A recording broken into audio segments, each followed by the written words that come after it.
نحمده ونصلي على رسوله الكريم أما بعد فأعوذ بالله من الشيطان الرجيم بسم الله الرحمن الرحيم ربي يسر ولا تعسر وتمم بالخير وبك نستعين السلام علیکم ورحمۃ اللہ وبرکاتہ۔ تو آئیے سورہ ہود کی آیات کے ساتھ کچھ سیکھنے کی کوشش کرتے ہیں۔ اللہ تعالیٰ ہمیں اس کو سمجھنے اور اس پر عمل کرنے کی بھی توفیق عطا فرمائے۔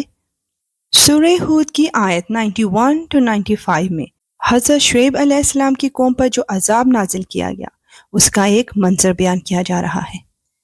وہ بولے، اے شعیب علیہ السلام، تمہاری بہت سی باتیں تو ہماری سمجھ میں ہی نہیں آتی، اور ہم دیکھ رہے ہیں کہ تم ہمارے درمیان ایک کمزور آدمی ہو، اور اگر تمہارا خاندان نہ ہوتا تو ہم تمہیں پتھر مار مار کر ہلاک کر دیتے، ہم پر تمہارا کچھ زور نہیں چلتا۔ استغفر اللہ۔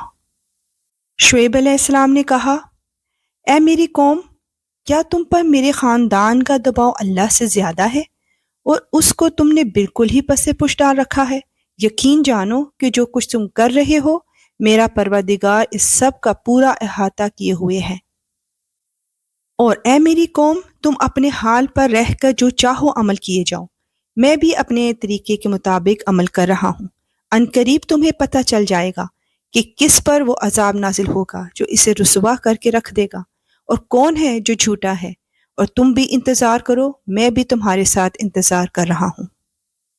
اور آخر کار جب ہمارا حکم آ پہنچا تو ہم نے شعیب علیہ السلام کو اور ان کے ساتھ جو ایمان لائے تھے ان کو اپنی خاص رحمت سے بچا لیا، اور جن لوگوں نے ظلم کیا تھا انہیں ایک چنگھاڑ نے آ پکڑا، اور وہ اپنے گھروں میں اس طرح اوندھے منہ گرے رہ گئے جیسے کبھی وہاں بسے ہی نہ تھے۔ یاد رکھو، مدین کی بھی ویسی ہی بربادی ہوئی جیسی بربادی سمود کی ہوئی۔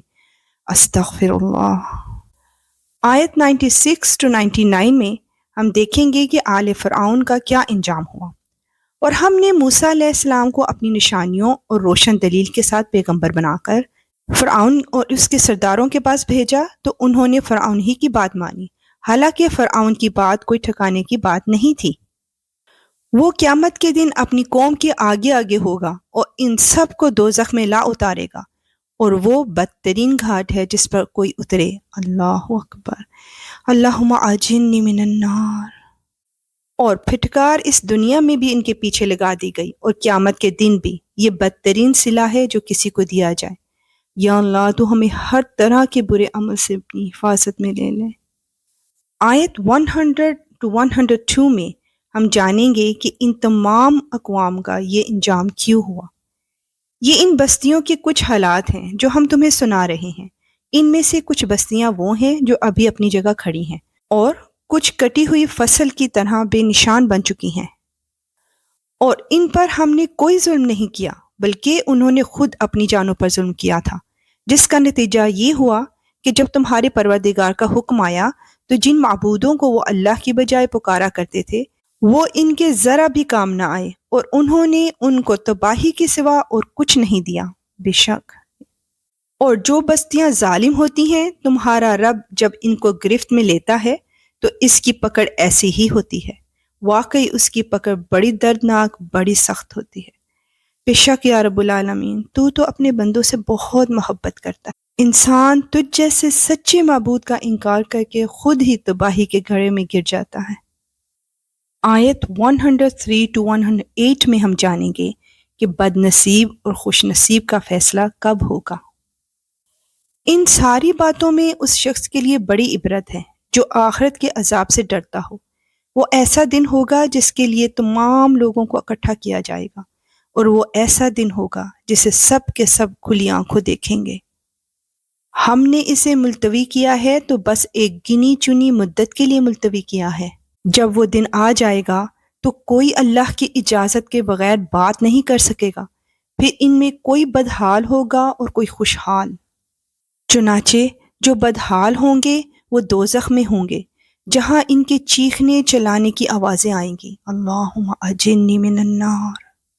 یہ اس میں ہمیشہ ہمیشہ رہیں گے جب تک آسمان اور زمین قائم ہے، الا یہ کہ تمہارے رب ہی کو کچھ اور منظور ہو۔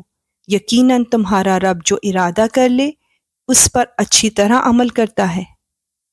اور جو لوگ خوشحال ہوں گے وہ جنت میں ہوں گے جس میں وہ ہمیشہ ہمیشہ رہیں گے جب تک آسمان اور زمین قائم ہے، الا یہ کہ تمہارے رب ہی کو کچھ اور منظور ہو۔ یہ ایک ایسی عطا ہوگی جو کبھی ختم ہونے میں نہیں آئے گی۔ سبحان اللہ۔ یا اللہ تو ہمیں ان خوش قسمت لوگوں میں شامل فرماؤ اور روز محشر عزت رکھ لینا۔ آمین یا رب العالمین۔ انشاءاللہ ملیں گے نیکسٹ آیات کے ساتھ۔ اب اجازت، وآخر دعوانا ان الحمد للہ رب العالمین۔